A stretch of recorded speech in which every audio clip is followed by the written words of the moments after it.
Hello everyone, this is Shivani Singh from Sanskar Global School, and today we are here to discuss the part 2nd of History Class 11, that is an empire across the 3 continents. So in the first part we were discussing about the agriculture. So Italy's condition were best for growing these crops. These crops mean the wheat, barley, wine and olive, and liquids like wine and olive were transported in containers called amphorae. Amphorae were jug-like structure which were having two handles, and many regions had reputed agricultural condition. That means agricultural conditions were very best there.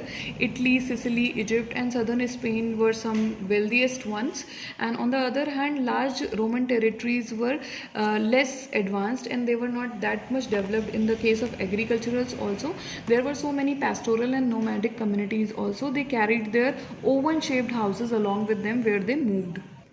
Roman Empire expanded to North America, where the movement of the people, nomadic people, was restricted because pastoralist people were found in large number over there. Water-powered mill technology, hydraulic machine technology, all the technologies were developed by them, and it brought the indications of prosperous Roman economy for them. Controlling of slaves and the workers, slavery, it had deeply rooted there. Christianity, when Christianity emerged as the state religion, challenges were there for the slavery. And now under the Augustus there were 3 million slaves in total Italian population out of 7.5 million. Almost half of the population was slave. Slaves were considered as an investment. Roman upper class, they were having a very brutal behavior towards the slaves, but the ordinary people, they were compassionate towards the slaves. Slaves were basically the defeated or captured ones during the warfare. Warfare became less and the supply of slaves also became less, and the slave labor was turned to cheaper substitute such as wage laborers. Now we will see how the management of labor was done by Columella. Who was Columella? He was 1st century writer. This writer paid a great deal of attention to the management of the labor.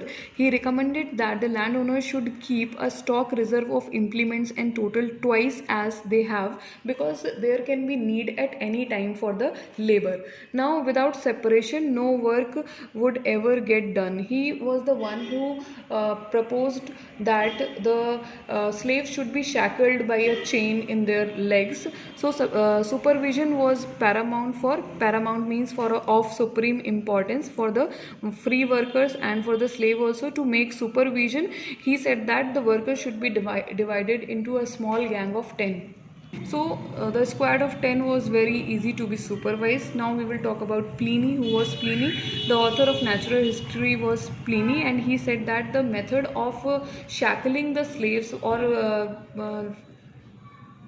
the method of slave gangs as the worst method. Why? Because they were shackled in the chains. Slave gangs as the worst method. Slaves who worked were usually chained together by their feet.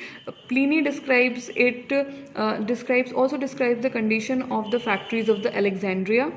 In the factories of the Alexandria, there was a seal which was put on the workers' apron for identifying them, and they were tortured. Parents who were poor, they sometimes sold their children into the servitude. Servitude means serving, becoming slave for the period of 25 years. Now we will talk about the Emperor Anastasius, who built the eastern city of Dara in less than 3 weeks. So many people were attracted towards the building of Dara city because he was providing very good handsome amount of salary or wages for the making of that city. What were the social divisions in the Rome? There were senators and equestrian. Senators you already know, and the equestrian class were the horsemen and the knights, the respectable section of the people of middle class and lower class, and finally there were the slaves. Middle class now considered as more prosperous. Why? Because merchants and the farmers were earning a lot, and the lower class collectively known as humiliores, literally lower class, they were basically the rural laborers, the laborers who resided in the village, and industry and mining workers were also considered. One writer was there whose name was Olympiodorus. He tells us that the aristocracy based in the city of Rome drew annual income up to 4,000 pounds of gold. That means they were very rich. Higher and middle politicians were rich and corrupted, as we can see in present time also. Judicial plus military system was also corrupted there. Cultural transformation of the Roman world from 4th to 7th century, the next topic we will see. There were Greeks and Romans, and both were polytheists. Polytheists are the person who follow many religions at a time. Gods were there: Jupiter, Juno, Minerva and Mars, etc. They used to worship them. Development in religious life with Emperor Constantine made Christianity as an official religion, and silver currency in the empire was cut off because there was no silver in the mines. Now Constantine founded the gold coins, which become very popular. He called the gold coins as solidus. A gold coin of 4.5 gram of pure gold was known as solidus. One more thing that Constantine did was this: he made the capital as Constantinople, which was previously known as Byzantium, which was surrounded on three sides by the sea. In the west of the empire, fragmented politically as Germanic group from the north, they attacked. They were basically the Goths, Vandals and the Lombards. By the early 7th century, the war between Eastern Rome and Iran had flared up again, and Sasanian defeated the Romans, and there we see the decline of Roman Empire. Thank you.